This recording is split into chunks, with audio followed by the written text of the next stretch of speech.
Hello and welcome to Direct 4x4. Today we're going to be looking at how to fit some side steps onto the Suzuki Vitara. If you follow me under the vehicle, we'll see how they're fitted. Okay, so starting at the rear of the vehicle, we've got a T-bolt at the back of the back bracket here, just onto the chassis there. And then at the front of the bracket, you bolt this C-section here onto the bracket with that bolt.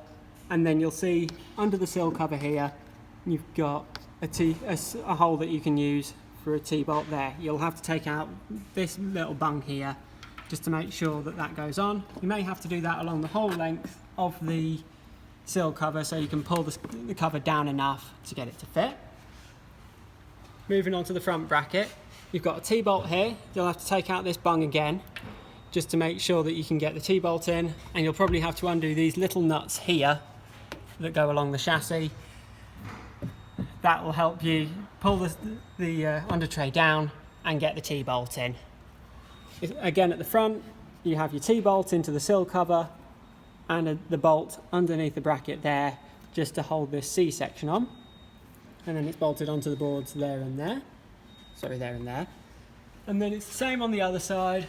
So you've got a T-bolt that goes in there. You'll have to pull the sill cover down, or the under tray down, taking off these nuts to do so. And then you've got, at the front of the bracket, you've got a T-bolt into the sill cover there, with this C-section coming round and bolting on to this bolt here. At the rear of the vehicle, you've got your C-section at the front of the bracket here, with the T-bolt into the sill cover and bolted on underneath the bracket there. And then at the back you've got this T-bolt here which just goes into the chassis. So that's it for this video. Just remember, if you are still having problems, we have this video, there's our fitting guides, and we're on the phone if you need us. So that's it, see you next time on Direct 4x4.